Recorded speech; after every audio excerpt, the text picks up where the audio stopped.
우리가 살아가는 삶의 모습은 참으로 다양하죠. 누구는 이런 모습으로 살아가기도 하고, 누구는 또 저런 모습으로 살아가기도 합니다. 하나님께서 각자에게 주신 모양대로 또한 모습대로 그렇게 살아가는 것인데요. 각자 다른 모양으로 살아가지만 우리가 믿고 고백하는 바는 모두 다른 인생 여러 모습들이 하나님의 나라를 위해 준비되고 있다라는 사실은 우리가 공통적으로 고백하고 믿고 있는 바입니다. 다양한 모습으로 각자 주어진 인생을 살아가는 와중에 삶의 큰 변화를 가져오는 사건들도 우리는 반드시 마주하게 되죠. 대한민국의 신체 건강한 남성이라면 군대는 반드시 이제 입대하게 되어 있습니다. 저도 2009년 12월에 지금은 사라진 춘천 백이보충대를 통해서 군에 입대했는데요. 입대하는 그 순간부터 저의 삶은 완전히 달라졌습니다.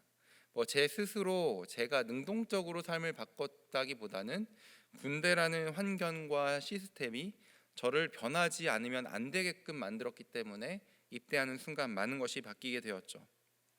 삶의 변화를 가져오는 또 다른 사건으로는 자녀의 출산이 있을 것 같습니다. 저는 아직 경험하지는 못했지만 가정에 아기가 태어난 순간, 요즘은 산후조리원을 다들 가니까 산후조리원을 나오는 순간, 그리고 아기를 데리고 집에 돌아오는 바로 그 순간부터 제 소위 육아 전쟁이 시작된다라고 하죠.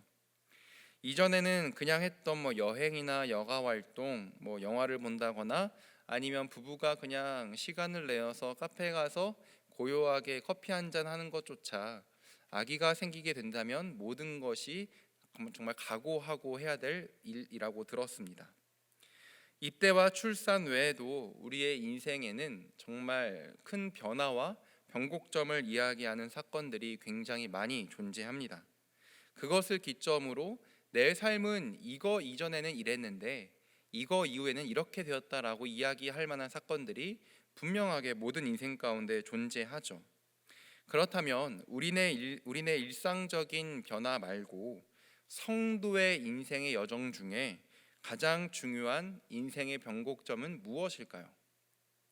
두말할 것도 없이 바로 그리스도와의 만남일 것입니다. 정확히는 그리스도의 십자가를 통해 나의 영혼이 구원받았다라고 고백하는 그 순간이 성도의 삶에 있어서 가장 중요한 인생의 변곡점이 되겠죠. 그리고 그 중요한 변곡점을 지났다라는 것은 그 이전과 이후의 삶이 분명하게 달랐다라는 것 또한 포함하고 있습니다. 그리스도를 만나기 전과 후가 달랐다라는 것은 바울 서신 전체에서 강조되는 것뿐만 아니라 오늘 함께 나누고자 하는 이 에베소서의 핵심 주제 중에 하나이기도 합니다. 오늘 말씀을 통해 본문에 기록된 주님의 진리를 발견하고 또한 마음 가운데 새겨서 그렇다면 우리는 앞으로 어떻게 살아가야 될 것인지를 결단할 수 있는 시간이 되길 소망합니다. 오늘 우리가 함께 나눌 말씀은 에베소서 5장 7에서 14절까지의 말씀입니다. 이 말씀에서 바울이 강조하는 것은 빛의 자녀들처럼 행하라라는 것이죠. 7절의 말씀은 이렇게 시작하고 있습니다. 함께 읽겠습니다. 시작. 그러므로 그들과 함께하는 자가 되지 말라. 바울이 7절에서 말하고 있는 이 그들의 존재는 5장 6절에 나온 불순종의 아들들을 지칭합니다. 하나님의 진노가 쏟아진다라고 언급되었던 대상들이죠. 이 불순종의 아들들은 3절과 4절에서 바울이 잘 그 특징을 설명하고 있는데요. 하나님의 진노가 임하는 불순종의 아들들은 음행, 더러운 것, 탐욕, 누추함과 어리석은 말, 희롱의 말, 그 다음에 우상 숭배를 그 특징으로 하는 자들입니다. 그러면서 굉장히 무서운 말을 사도 바울은 하고 있는데요. 다 같이 함께 5절의 말씀을 읽어보도록 하겠습니다. 시작. 너희도 정녕 이것을 알거니와 음행하는 자나 더러운 자나 탐하는 자 곧 우상 숭배자는 다 그리스도와 하나님의 나라에서 기업을 얻지 못하리니. 이런 사람들은 전부 다 그리스도와 하나님의 나라에서 기업을 받을 수 없다라고 바울은 분명하게 이야기합니다. 곧 절대로 하나님의 나라에 들어갈 수 없다라고 이야기하는 것이죠. 하나님을 모르는 사람들에게는 어떻게 들릴지는 몰라도 그 나라의 가치와 또한 참 소망을 아는 성도들에게 기업을 얻지 못한다라는 것은 정말로 절망적인 일이며 끝인 이야기입니다. 그렇게 바울은 7절의 말씀에서 그러므로 이런 사람들이랑은 함께하지 말 것을 권하고 있는 것이죠. 자, 그런데 우리가 7절의 말씀, 이렇게 불순종의 아들들과 함께해서는 안 된다라는 말을 듣고 나서 오해할 수도 있습니다. 함께하지 말라고 했으니까 음란한 자, 우상 숭배하는 자, 더러운 자를 쳐다보지도 말고 근처에는 가서도 안 되겠다라고 오해할 수도 있죠. 하지만 예수님께서는 분명 우리를 세상의 소금과 빛이라고 하셨습니다. 교회의 소금과 빛이 아니라 세상의 빛과 소금이라고 분명하게 말씀하셨죠. 빛의 자녀인 우리는 마땅히 그들에게 가서 복음을 전해야 하고 빛을 전파해야 됩니다. 바울이 7절에서 말하고 있는 이 함께하다라는 개념은 쉽게 말해서 사업의 파트너 같은 개념이라고 생각하면 됩니다. 우리가 누군가와 동업을 할 때 같은 목표를 가지고 그 목표를 이루기 위해서 함께 열심을 내어 일하지 않습니까? 이것처럼 바울은 불순종의 아들들이 추구하는 삶의 목적과 방향에 절대로 동조해서는 안 되는 것을 이야기하고 있는 것이지 그들에게 복음을 전해서 안 된다라고 이야기하는 것이 절대 아니라는 겁니다. 자, 그런데 재미있는 것은 이 함께라는 단어는 굉장히 여러 단어가 있습니다. 바울은 그 중에서도 신약에서 딱 2번만 사용된 단어를 사용해서 함께하지 말라라고 이야기하는데요. 5장 7절에서 사용된 것과 똑같은 것이 에베소서 3장 6절에서 쓰였습니다. 함께 6절의 말씀 읽도록 하겠습니다. 시작. 이는 이방인들이 함께 지체가 되고 함께 약속에 참여하는 자가 됨이라. 이 중에서 맨 끝에 나왔던 함께 약속에 참여하다, 함께 참여하다라는 말이 바로 5장 7절에 사용된 단어와 똑같은 단어입니다.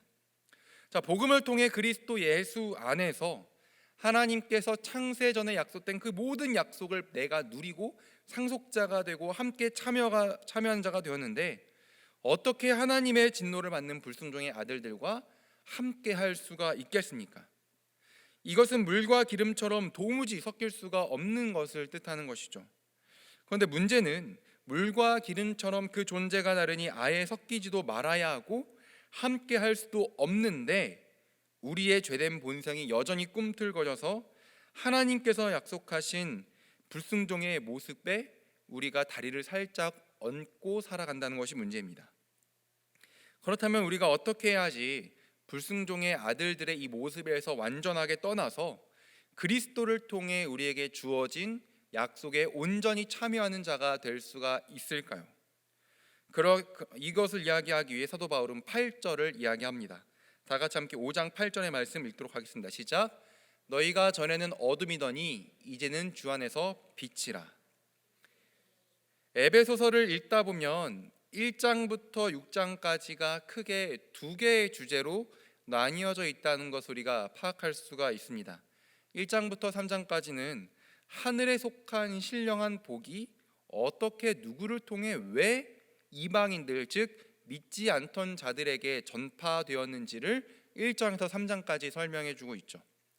그리고 4장에서 6장까지는 그렇다면 그 신령한 복을 받은 사람이라면 이제 앞으로 어떻게 살아가야 될 것인지를 이야기하고 있습니다. 쉽게 말해 앞부분은 약간 교리적인 차원을 이야기한다면 뒷부분은 실천적인 이야기를 하고 있다는 것이죠. 자, 이런 구조가 비단 전체적인 그림에서만 보여지는 것이 아니라 에베소서 곳곳에서 사도 바울이 그의 논지를 이야기하면서도 잘 보여지게 됩니다. 자, 7절 8절의 말씀을 다시 한번 우리가 생각해 본다면 7절에서 바울은 함께하는 자가 되지 말라라고 말한 후에 8절에서는 성도가 불순종의 아들들과 함께하지 못하는 그 근본적인 이유를 언급을 합니다. 너희가 전에는 어둠이었다. 그러나 이제는 주 안에서 빛이다. 앞서 1에서 3장에서 바울이 말했던 것이 바로 이방인들이 죄와 허물로 죽었던 존재, 즉 그 이전에는 어둠이었지만 그리스도 예수의 죽으심과 부활로 구원받아 하늘에 함께 앉혔다는 것이 1장에서 3장까지 핵심인데요. 지금 사도 바울은 실천적인 이야기를 하기에 앞서서 8장 초반부에서 다시 한번 그것을 기억하게 하면서 너희가 전에는 어둠이었다. 그런데 이제는 주 안에서 빛이다라는 사실을 다시 한번 언급을 합니다. 즉 이 말에는 에베소서 1장부터 3장까지의 모든 내용이 녹아져 있는 말이라는 것이죠. 예수 그리스도의 공로로 구원받은 우리 성도 여러분, 구원받은 우리가 불순종의 아들들과 함께 하지 말아야 되는 것은 여기는 우리 모두가 다 잘 알고 있는 사실입니다. 하지만 구원받은 우리의 삶을 돌아보면 불순종의 아들들이 일삼는 음행이 우리 삶 가운데 있고, 더러움이 있고, 탐욕이 있고, 어리석은 말과 희롱하는 말이 있습니다. 구원받은 자로 살아가지만 자꾸만 이러한 모습이 발견되는 내 자신의 모습을 보고는 어쩔 수 없지, 어떡하겠어, 주님 오시기 전까지 계속 싸워봐야지, 말씀 보고 기도하고 좀 거룩하게 살려고 좀 노력이나 해봐야겠다 라고 애써 자신을 위로합니다. 근데 이러한 말로 우리 스스로를 위로하기에는 때로는 너무 비참하다라고 생각되지 않습니까? 어쩔 수 없으니까 그냥 죽을 때까지, 예수님 오시기 전까지 열심히 노력해 봐야지. 이 비참함의 상태에서 우리가 벗어나기 위해서 우리가 해야 될 것은 내가 다시 한번 좀 노력 좀 해봐야겠다라는 스스로의 다짐이나 이 정도 수준이면 됐다라는 정도의 위로가 아닙니다. 바울이 말하는 것처럼 내가 이전에는 아무 소망도 없고 그냥 영원한 죽음을 향해 달려가던 사람이었는데 그리스도의 십자가로 영원한 생명빛을 갖게 되었다라는 그 구원의 감격을 더 우리가 마음 가운데 새겨야 되는 것이죠. 구원에 대한 감격이 희미해질 때 우리는 불순종의 아들들과 함께하기를 즐겨합니다. 내가 죽었다가 건진받았다는 감격이 옅어질 때 나의 신앙생활은 매너리즘에 빠지게 되는 것입니다. 저 같은 목회자일수록, 교회 중직일수록, 신앙 연수가 오래되었을수록 우리의 구원의 감격은 더욱더 깊어져 가야만 하는 것이죠. 주 안에서 진심으로 소망합니다. 저와 여러분은 우리의 심령 가운데 날마다 구원의 감격이 솟아나길 소망합니다. 또한 구원의 감격이 솟아나서 불순종의 아들들이 일삼는 그 죄악들을 멀리하기를 간절히 소망합니다. 오늘보다 내일, 더 전에는 어둠이었다가 이제는 빛이 되었다는 사실에 감격하는 오늘 하루 또한 내일 하루가 되길 주님의 이름으로 소망합니다. 이어서 말씀을 보면 바울은 8절 끝부분에서 주 안에서 빛이기 때문에 이제는 빛의 자녀들처럼 행할 것을 권면하고 있습니다. 다른 말로 말하면 빛의 자녀들답게 살아가라라는 말이죠. 자, 그러면서 9절에서 이 빛의 자녀들이 맺게 되는 세 가지 빛의 열매에 대해서 설명하고 있는데 함께 5장 9절의 말씀을 읽어보도록 하겠습니다. 시작. 빛의 열매는 의로움과 진실함에 있느니라.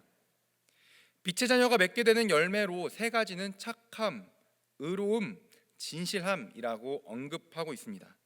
자, 이 중에서 착함이라는 단어에 대해서 우리가 좀 생각을 해보려고 하는데요. 여러분이 생각했을 때 착한 사람이다 라고 하면 도대체 어떤 사람이 생각나십니까? 성경에서 착함이든지 착한 이 단어 등을 검색해 보면 여러 가지 단어가 나옵니다. 마태복음 5장 16절에서 예수님께서 이같이 너희 빛이 사람 앞에 비치게 하여 그들로 너희 착한 행실을 보고 라고 할 때도 이 착한이라는 그 한글 단어가 사용되었죠. 하지만 마태복음에서 사용된 착한 행실을 이야기할 때 착한이란 말과 오늘 본문에서 말하는 착함이라는 단어는 서로 다른 단어입니다. 에베소서에서 많이 사용된 이 어근 중에 하나가, 또한 성경에서 많이 사용된 언어가 아가토스라는 단어인데요. 이 단어를 검색해 보면 아주 많이 광범위하게 사용됩니다. 자, 그 중에서도 특정한 사람을 가리켜서 이 사람은 아가토스다라고 말한 경우가 성경에 몇 케이스가 있는데 그 중에 하나가 바로 사도행전 11장 27절에서 이야기하는 것입니다. 함께 읽겠습니다. 시작. 바나바는 착한 사람이요 성령과 믿음이 충만한 사람이라. 이에 무리가 주께 더하여 지더라. 아멘. 성령 강림 이후 사도 베드로가 많은 사람들 앞에서 예수 그리스도의 이름을 전파했습니다. 이때부터 시작된 강력한 성령의 역사로 인하여서 수많은 사람들이 예수를 나의 주로 고백하기 시작을 하죠. 이때 바나바도 예수를 주로 영접하게 됩니다. 성경에서 직접 그 이름의 뜻이 무엇이다라고 설명해 준 케이스가 이렇게 많진 않지만 그 중에 한 명이 바로 바나바죠. 성경에서 바나바의 이름의 뜻을 이렇게 이야기합니다. 그는 위로의 아들이라. 여러분, 우리 공동체에도 다른 이의 아픔을 진심으로 마음 아파하고 또한 간절하게 기도해 주시는 분들이 있죠. 정말로 귀한 분들입니다. 자, 그런데 바나바는 우리가 그냥 일상적으로 생각하는 그 평범한 위로의 수준을 뛰어넘었던 것 같습니다. 성령이 뜨겁게 역사하던 초대교회 안에서 바나바를 가리켜서 이 사람은 위로의 아들이다라고 말할 정도였으면 다른 사람의 아픔과 애환을 진심으로 마음에 품고 기도하는 것에 성령께서 특별한 은사를 주신 사람이 아니었겠습니까? 아마 수많은 사람들이 이 바나바의 위로로 인하여서 다시 힘을 얻었을 것이고 다시 한번 주님과 교회를 또한 그리고 자신의 삶을 세워 나갔을 것입니다. 자, 그런데 스데반의 죽음 이후에 일어난 박해로 교회가 흩어지게 되었고 이때 흩어짐은 민들레 꽃이처럼 퍼져나가서 이방인들이 주로 모여 살던 이 안디옥에도 복음이 전파되게 되었죠. 복음은 안디옥 땅에 심겨져 꽃피우게 되었고 많은 사람들, 헬라인들이 예수 그리스도를 구주로 영접하는 역사가 일어나게 됩니다. 이 소식을 들은 예루살렘 교회는 헬라인도 복음을 듣고 예수를 믿었다라는 것을 확인하기 위하여서 바로 이 바나바를 보내게 됩니다. 우리가 상식적으로 생각해 봤을 때 예루살렘 교회가 보낼 만한 사람이 없으니까 네가 가라라고 했을까요? 절대 그렇지 않죠.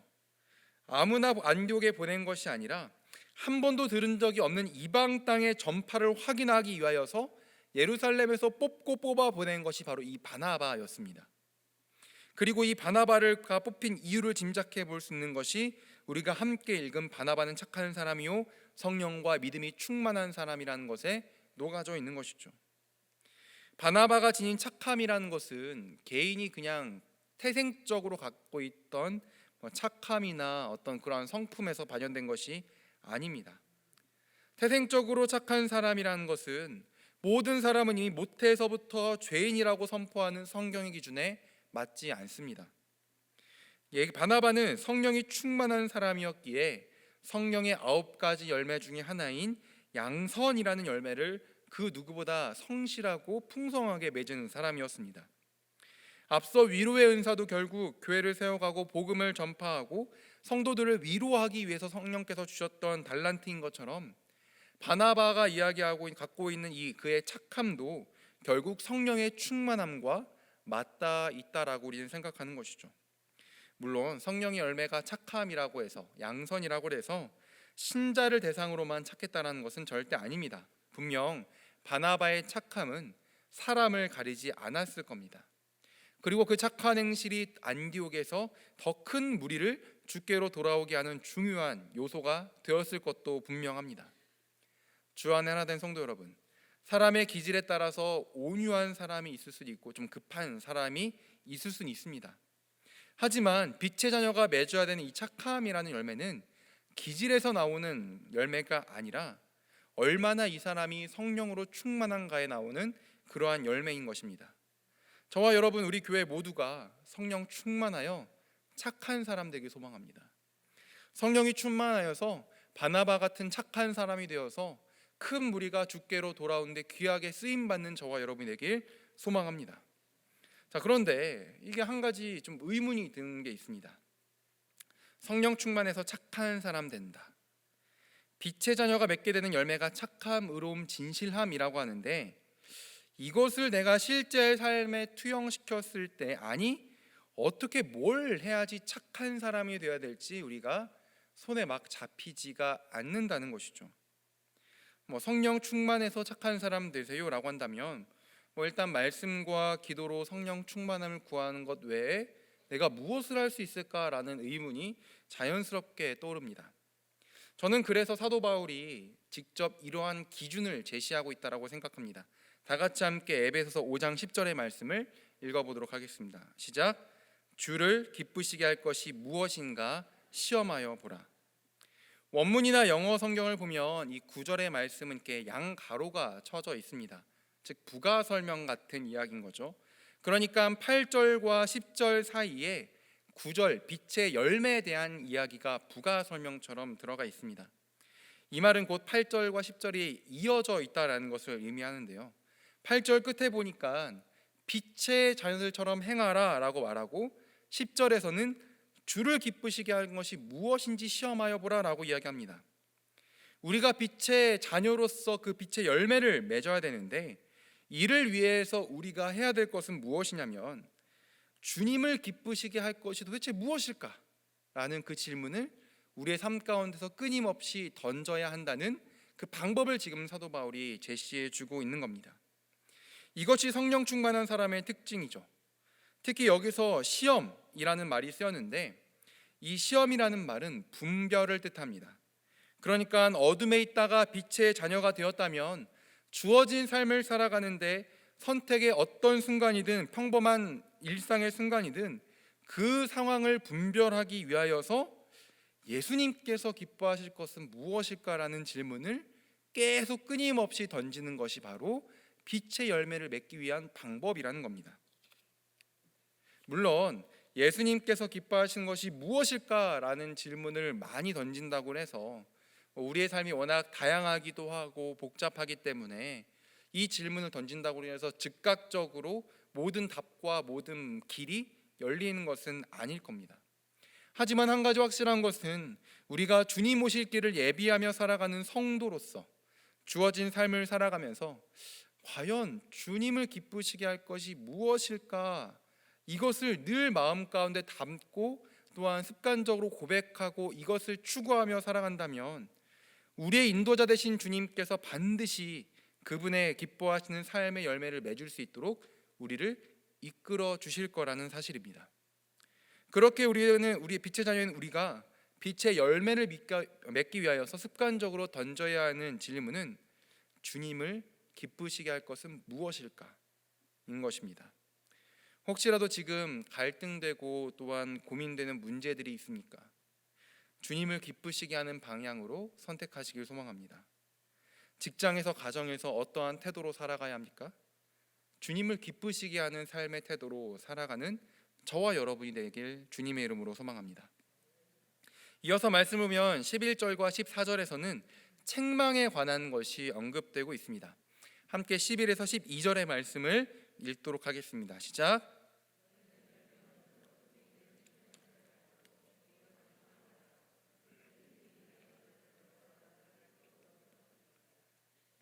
바울은 앞에서는 빛의 자녀가 행해야 될 방법과 또한 맺어야 되는 그 열매를 이야기했다면, 자, 이제는 조금 더 적극적으로 책망해라라고 이야기하고 있습니다. 자, 그런데 바울이 여기서 어둠의 일을 설명할 때 이 어둠의 일에는 특징이 있죠. 바로 열매가 없는 것이 어둠의 일이 특징입니다. 앞서 빛의 자녀가 주님을 기쁘시게 하기 위하여 사는 삶은 분명한 열매가 있었습니다. 착함, 의로움, 진실함이라는 아주 풍성한 열매가 있었죠. 하지만 반대로 이 어둠의 일에는 열매가 없는 것이 특징입니다. 열매 없는 어둠의 일에 어떻게 빛의 자녀가 함께 참여할 수가 있겠습니까? 없습니다. 게다가 어둠의 일에 참여하지 말라는 이 사도 바울의 권면은 7절에서 불순종의 아들들과 함께하는 자가 되지 말라라는 말과 동일한 말이죠. 함께하지 말라, 참여하지 말라, 똑같은 의미입니다. 그러니까 앞에서는 불순종의 아들들과 함께하지 말 것을 이야기하고, 또한 뒤에서는 빛의 자녀, 어둠의 일에 참여하지 말라고 말하면서 오히려 빛의 자녀는 그 어둠의 일을 책망해야 된다라고 이야기하고 있는 것이죠. 자, 그런데 여기서 책망이라는 단어를 우리가 생각해 보면 마치 좀 잘못한 것을 꾸짖거나 못마땅하게 찌찌찌찌거리는 것을 조금 책망이라고 우리가 생각할 수가 있는데요. 하지만 이 단어는 정확하게 그 책망보다는 폭로하다 혹은 드러내다라는 뜻을 담고 있습니다. 그러니까 빛의 자녀가 해야 되는 것은 열매 없는 어둠의 일이 얼마나 가치가 없는 것인지를 세상을 향해 폭로해야 되는 것이고, 그들의 은밀한 그 어둠의 일을 우리가 드러내야 되는 것이 바로 빛의 자녀들이 해야 되는 마땅한 일이라는 것입니다.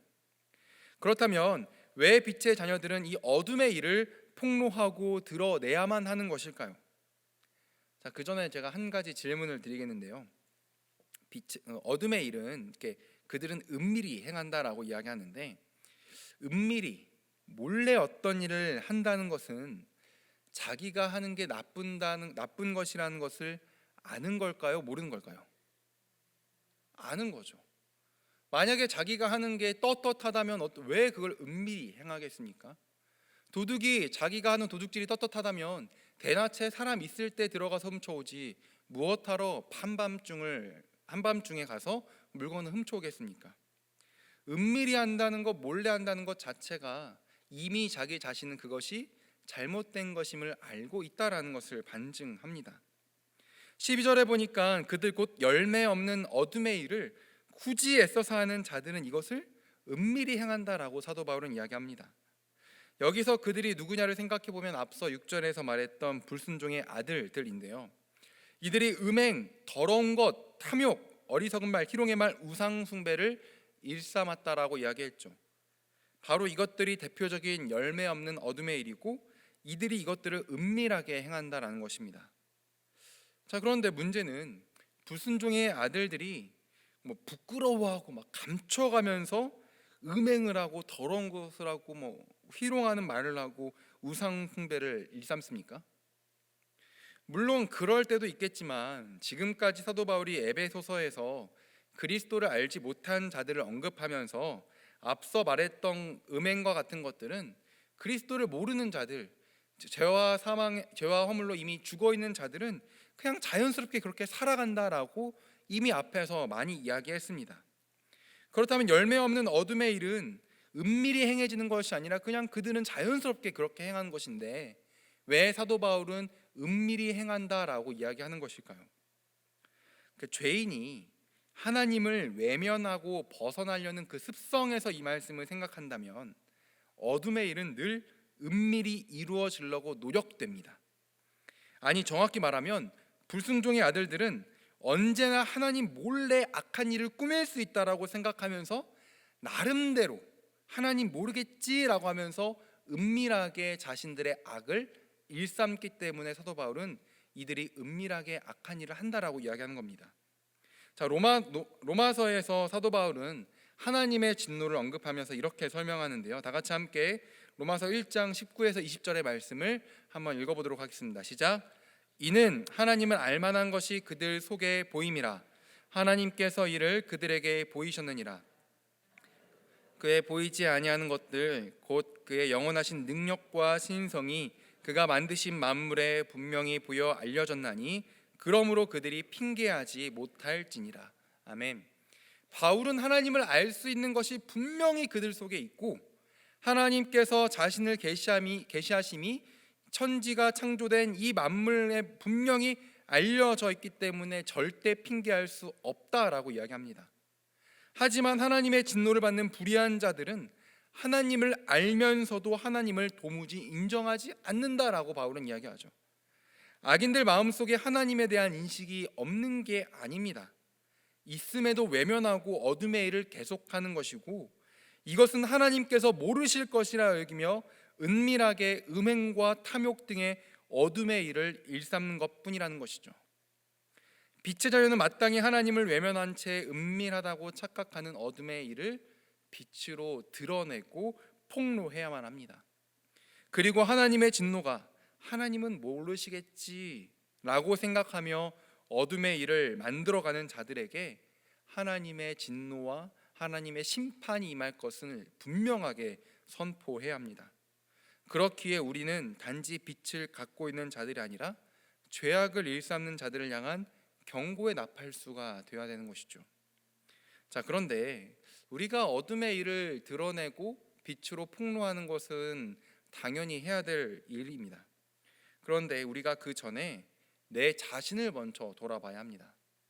나는 빛의 자녀라고 말하지만 여전히 내 마음에 자리 잡고 있는 그 죄악의 문제를 분명하게 해결해야 하는 것이죠.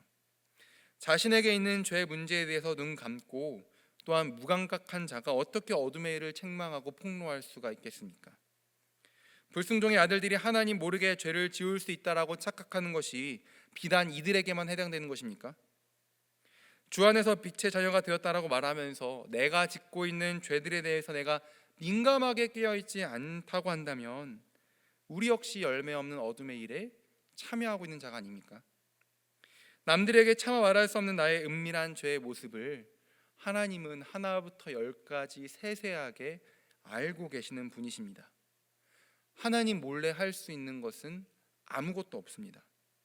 하지만 바울은 13절에서 책망을 받는 모든 것은 빛으로 드러난다라고 이야기합니다. 나의 안에 있는 그 은밀한 죄악을 그리스도의 빛으로 조명할 때 우리의 얻은 죄악의 모습은 빛으로 변하여 밝히 드러나게 된다라고 이야기하는 것이죠. 우리가 하나님 앞에 거룩하고 흠이 없는 빛의 자녀로 온전히 세워질 때 비로소 우리는 열매 없는 어둠의 일을 추구하는 세상을 향해 경고를 날리는 청지기적 사명을 능히 감당할 수가 있게 되는 것입니다. 주 안에 사는 성도 여러분, 우리는 오늘 본문을 통해 크게 세 가지를 생각해 보았습니다. 첫 번째는 우리가 불순종의 아들들과 함께하지 않기 위해서는 가장 먼저 내가 죽은 존재였지만 그리스도의 십자가로 살아났다는 구원의 감격을 잊지 않는 것이라고 했습니다. 이것을 꼭 기억하셔야 됩니다. 우리가 어떤 거룩한 일을 행할 수 있는 것은 나의 의지나 나의 끊임없는 노력으로 되는 것이 아니라 내가 죽었다가 그리스도의 십자가로 건짐받았다는 그 구원의 감격이 우리의 삶의 동인이 되어야 불순종의 아들들을 따라하지 않을 수가 있습니다. 두 번째는 착함과 의로움과 진실함이라는 열매를 맺기 위해서는 모든 삶의 순간에 과연 예수님께서 원하시는 게 무엇일까? 나에게 오늘 하루를 허락하셨는데 나에게 가정을 허락하셨고 나에게 직장을 허락하셨고 나에게 주변 사람들을 허락하셨고 나에게 서울 홍성교회라는 공동체를 허락하셨는데 과연 이곳에서 주님께서 원하시는 내가 도대체 어떤 것을 해야 주님을 기쁘게 할 수 있을까? 이것을 고민하며 이것을 실천하며 살아가야 우리는 빛의 열매인 착함과 의로움과 진실함을 맺을 수가 있습니다. 마지막 세 번째는 빛의 자녀는 은밀히 행해지는 열매 없는 어둠의 일을 가만히 두는 것이 아닌 폭로하고 드러내는 존재임을 언급했습니다. 그러나 가장 먼저 내 안에 있는 모든 죄악을 그리스도께 가져가 그분의 빛으로 밝히 드러내야 되는 것이 가장 먼저 해야 되는 것임을 살펴보았죠. 날마다 죄의 고백, 우리가 습관적으로 짓든 모르고 짓든 간에 하나님 앞에서 우리가 거리낄 것이 있다면 모두 다 주 앞에 고백하고 자복하는 심정으로 주님께 회개해야지만 우리가 세상을 향해 어둠의 일을 지적하고 빛을 비출 수가 있는 것입니다. 이러한 말씀을 통해 우리가 내릴 수 있는 오늘 말씀의 결론은 딱 한 가지라고 저는 생각합니다. 그것이 무엇이냐면 성도는 빛의 자녀답게 살아가야 된다는 것입니다. 구원의 감격을 잊지 않는 것도, 주님의 기쁨이 무엇일지 날마다 생각하며 삶의 방향을 정해가는 것도, 나의 은밀한 죄를 하나 부끄러움 없이 주 앞에 가져가는 것 또한 모두 빛의 자녀가 그에 합당하게 살고자 하는 발걸음인 겁니다. 우리 빛의 자녀답게 살아갑시다. 그리스도의 십자가를 만나기 이전과 만난 후의 모습이 분명하게 달라졌다라고 고백하는 모든 자가 됩시다. 그리하여서 정말 종말의 때가 가까워진 이 때 가운데, 마지막 때 가운데 하나님의 약속의 말씀 끝까지 붙들고 빛의 자녀로 성실하게 살아가서 마지막 그날 예수님께 잘했다, 수고했다, 너의 충성을 내가 안다라고 칭찬받는 저와 여러분이 되길 주님의 이름으로 소망합니다. 기도하겠습니다. 사랑과 내가 풍성하신 하나님 아버지, 은혜를 감사합니다. 우리 이곳에 불러주시고 주의 말씀을 나눌 수 있도록 인도해 주셔서 감사합니다. 하나님 아버지, 빛의 자녀들입니다. 이전에는 죽었던 존재, 어둠에 있던 존재였지만 그리스도 안에서 빛의 자녀가 된 바로 우리들입니다.